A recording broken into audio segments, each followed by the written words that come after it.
So here's why shift linkage is very important to check. Even if maybe your old truck was running fine, maybe it wasn't, maybe there could have been a problem there that you didn't even know about. But whenever you put in a new transmission, you always got to readjust the shift linkage. So when you pull the shifter on the column, you're pushing and pulling a cable that's hooked up right here. And that pushes and pulls this arm. On the other end of this arm is what's called the manual shift valve. Now that's manipulated by some internal linkage here, which looks like this, disconnected. On the bottom of it, you can see these are detents, and those detents ride on a roller, just like that. That's bolted to the bottom of the casing here. So that's what's going on inside there. That's what the clicking, and that's what you're hearing. So what you need to do is you need to sync these detents up with the detents that are on the column shifter. If you don't, then your column shifter is going to tell you you're, say, completely in reverse, but down here you're not. You're only halfway in reverse, and that's going to burn up your reverse clutches, because you're not going to be diverting enough pressure to that pack, and you're not going to get full engagement of that piston, and you're going to basically just be dragging the reverse pack while you're trying to back up, and you're going to burn them up. So just showing you what's on this end here. You can't adjust any of this, but just to show you, so all the way back, we're in park. This is reverse, that's neutral, drive, manual 2, and manual 1. Now, if your column shifter is giving you resistance, it's really hard to move, or maybe you can't get into manual 1 and manual 2, well, there's something going on in there that you got to take a look at. So let's go take a look at the truck side and see what's going on there. Now, your linkage cable on the side of the transmission, one end secures to the shift arm by this plastic doohickey here. You basically pry it out with a flathead, and you can slide this up, and that allows you to adjust here, which adjusts the cable length going up to the shift tube on the column shifter.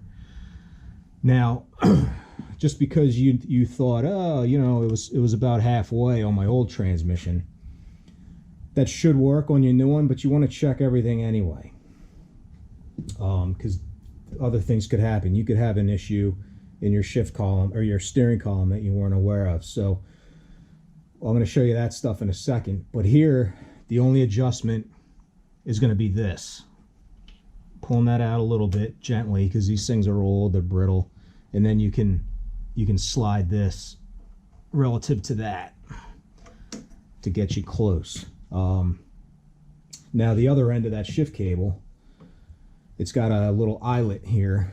Now that snaps onto a ball socket on the end of your steering column, on the bottom end of the shift tube. I'm going to show you that in a second, but this is basically what it looks like. It passes through the shift bracket here. There's two little tangs. You can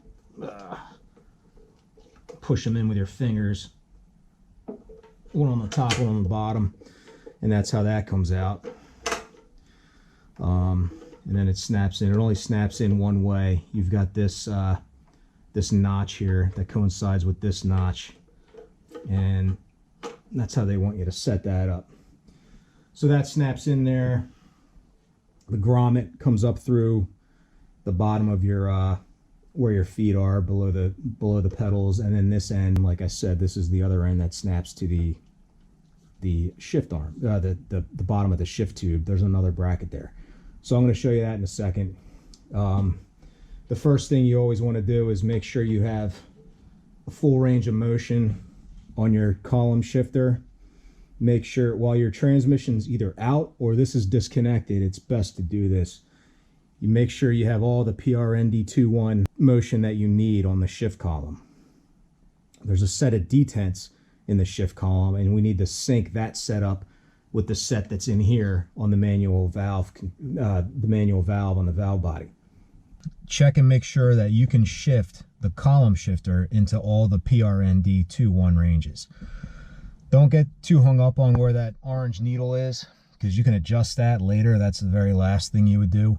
But what you want to first find out is if you have any problems with the shift tube in your steering column here. I'm in P, R, N, D, 2, and 1. I engage all the PRND21 detents that are on the steering column. Now remember, there's detents on the steering column and detents inside the transmission. You can make some adjustments here in the steering column. You can't make any adjustments in the transmission. So if we have a binding issue here, we got to take a look at the steering column. If for some reason we can't get in the manual 1 and manual 2 physically, we've got a problem somewhere here in the steering column. So we need to figure that out first before we put the transmission in, or at least before we hook the transmission linkage up. So to do that, first we got to take the plastic collar off of the steering column here so we can see what's going on inside. All right, here we can see the shift tube runs down the steering column from the column shifter. I'll show you the other end in a minute, but basically if you start seeing a lot of loose movement here in the shift tube, there's bushings. There's 2 bushings. There's one right here under this strap, and then there's another strap further down. You can get replacements. Rock Auto's got them. Probably just dormant at this point, but you can get in there and you can replace those bushings. You got to drop the steering column. To open up this collar, it's just 3 Phillips screws from underneath, and then you got to pull the ignition key out, or you can pop the black plastic key guard off of it.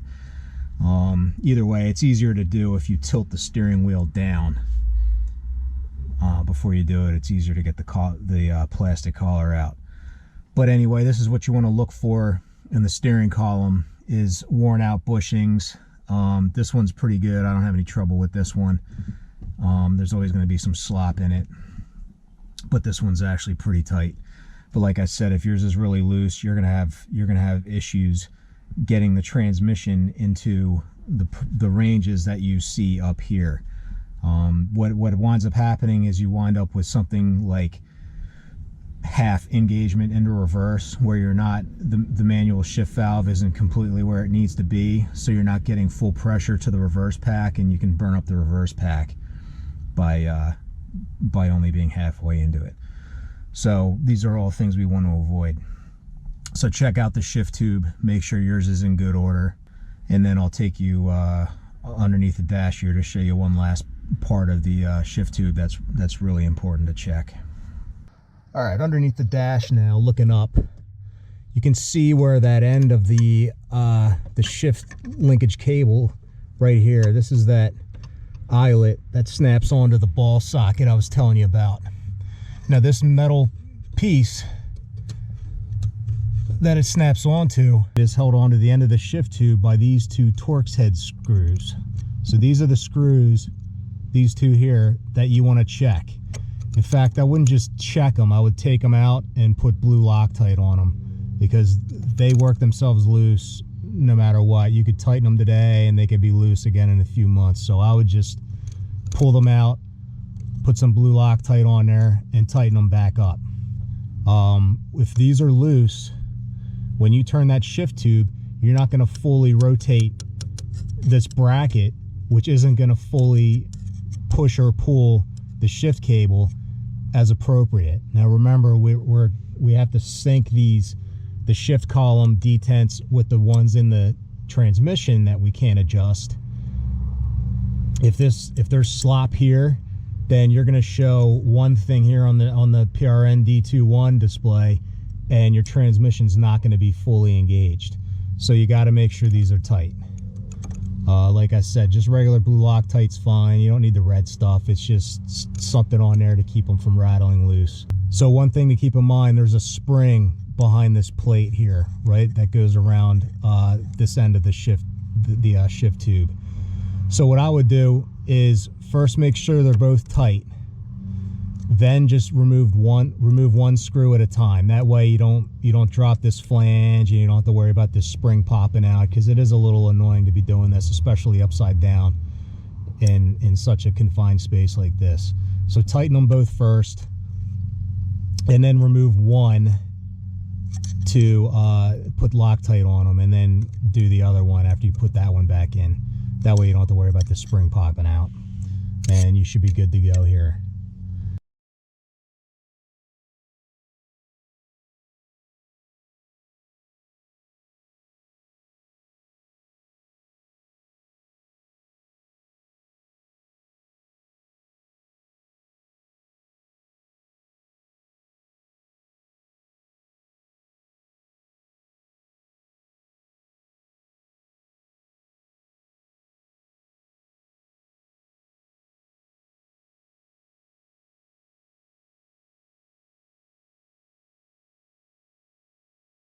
And then the last adjustment you need to make here under the dash is going to be the orange pointer. And that adjustment is right here. It's this little thumb wheel. And that's the very last thing you should do. After you make sure this is all tight, everything's good, you're getting all your column shift detent is in sync with your transmission shift detent, you're able to get into every one of the ranges, PRND 2.1. And then the very last thing you should do once that's all adjusted and set is to just rotate this thumb wheel to line up your orange needle.